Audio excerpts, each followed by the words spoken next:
ভাইরে ভাই চলে এলাম একদম সরাসরি রাজপ্রাসাদে। এখানে আসলেই গা ছমছম করে, কারণ এর ইতিহাস অনেক। সেই জায়গাতেই আমি এসে থমকে গিয়েছি প্রথমত, কারণ এত বড় রাজপ্রাসাদ দেখে চমকে ওঠারই কথা। আপনি হলে কি করতেন? তাই দেখাবো আজকে আপনাকে পুরো রাজবাড়ি সহ এখানকার স্থাবর অস্থাবর যা আছে। সঙ্গে থাকুন, ভিডিওটি কন্টিনিউ করুন। প্রথমত ঠিক সামনটায় এসে অনেক কিছু মনে পড়ে গেল। কি হতো এই রাজবাড়িতে, কিভাবে এখান দিয়ে মানুষ উঠতেন, আর এখানে বিচার কার্য নাকি অন্য কিছু হতো, ঠিক এমন ধাঁধার মধ্যেই ছিলাম আমি।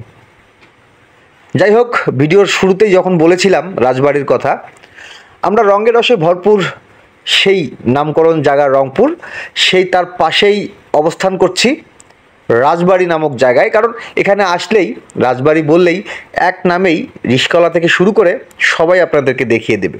তাই চলে আসুন এই রাজবাড়ি দেখার জন্য। আমি যেমন এসেছি, আজকে দেখাচ্ছি এখানকার মানুষের চিন্তা চেতনা, ভাবনা ভিত্তি সব কিছু। তো প্রথমত আরও অনেক আমার মতো দর্শনার্থী আসেন, তারা তাদের মতো করে ঘুরছেন এদিক ওদিক, কিন্তু আমি সরাসরি ঢুকে যাব রাজবাড়ির ভিতরে, কারণ আমার ইচ্ছায় উচিত ছিল ভিতরে যাওয়ার। তাই আমি পুরো ভিডিওটা ভিতর থেকেই আসলে করার চেষ্টা করছি। এখন চলে যাচ্ছি ভিতরে। গা ছমছম করে একটা কথা বলছিলাম, সেটি পুনরায় আবারও বললাম। এই যে দেখেন দরজা, এদিক দিয়ে চেষ্টা করছি ভিতরে ঢোকার। আসলে কৌতূহল আমার মাঝে অনেক, কারণ এই রাজবাড়িতে কি বিচার কার্য হতো না অন্য কিছু হতো, সেটি আসলে দেখার বিষয়। ভিতর দিয়ে সোজা কর্নারে চলে আসলাম। এখানে প্রাকৃতিক দৃশ্য অনেক অনেক অনেক সুন্দর, অসম্ভব সুন্দরভাবে আসলে বর্তমান পরিস্থিতিটা তৈরি করেছেন। ঘাস, গাছগাছালি, ফুল সব মিলে এক মানে অসম্ভব সুন্দর একটি জায়গা।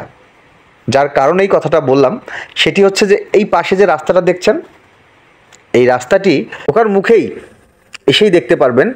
তার আগে দেশের পতাকা তো দেখলেনই।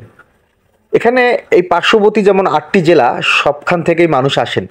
কিন্তু প্রথম যে কথাটা বলেছিলাম রাজবাড়ির কৃতকাজ কি কি ছিল, একসময় রাজারা শাসন করতেন যেমন, তেমনি এখানেই বিচার কার্য চলতো। তাদের শাসনামল অনেক ভালো যেমন ছিল, তেমন ভয়ানকও ছিল। আরেকটা ভিডিওতে পরিপূর্ণ কথাগুলো আপনার আসলে তুলে ধরবো।